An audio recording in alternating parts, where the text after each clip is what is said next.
هاي مساء الخير، كيفكم؟ ان شاء الله يا رب تكونوا بخير. اهلا وسهلا فيكم مع الياس الجزائري. احنا اليوم بضيعه من ضياع الجزائر، بالتحديد في ولايه بجايه، لنعمل تجربه قطف تين الشوكي، نقطفه ونقشره وبناكله سوا. تجربه حنعيشها مع بعض. لهيك قبل ما يبلش الفيديو ما تنسوا انكم تشتركوا في القناه وتفعلوا زر الجرس عشان يوصلكم كل جديد، وتدعمونا بزر لايك وتعليقاتكم الجميله. احنا حنحتاج ادوات، حنحتاج هيدي لنقطف فيها ثمار البعيد، حنسموها كماشه، وحنحتاجوا هذه الكماشه صغيره للشيء الطيبه. التين الشوكي اللي هو في الوطن العربي بيعيطوا له الصبار، في الجزائر كرموس نصارى او الهندي او خرموس باللغه الامازيغيه القبائليه في المنطقه اللي موجود انا فيها. وراح نحتاجه ايضا هذا الدلو لنحط فيه الحبات اللي احنا بنكمشهم. يلا ليتس جو.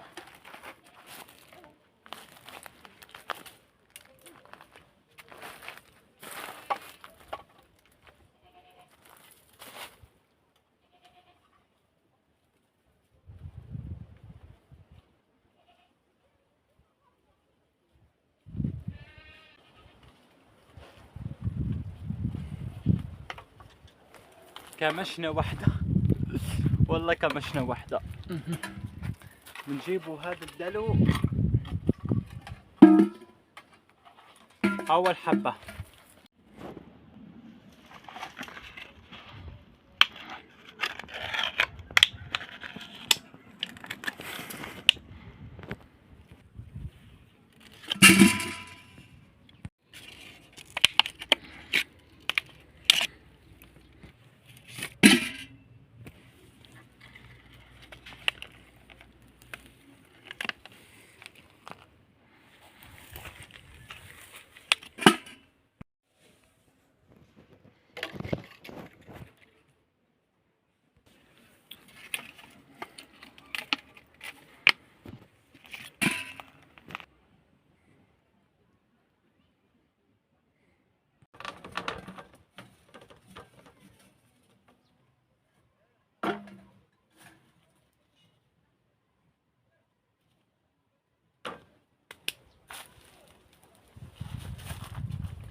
المهم مثل ما قلت لكم يا جماعه، اليوم جربنا قطف تين الشوكي وتقشيره، وهلا اكله.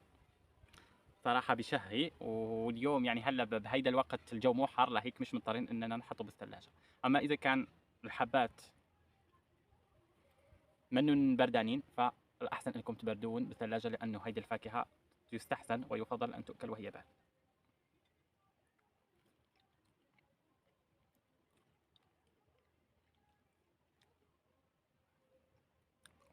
فظيع، فظاعه، فظاعه.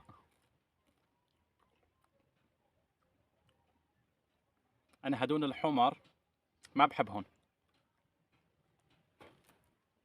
انا الحبه لما تكون طيبه كتير وهيك حما باي فاكهه كانت ما بحبها انها تكون طيبه، قصدي ناضجه كتير.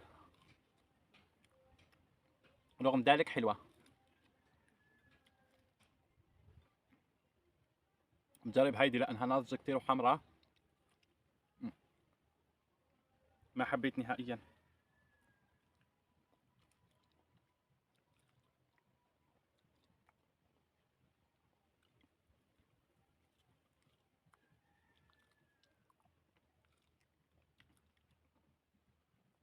في حبات هيك ما بحسهم حلوين.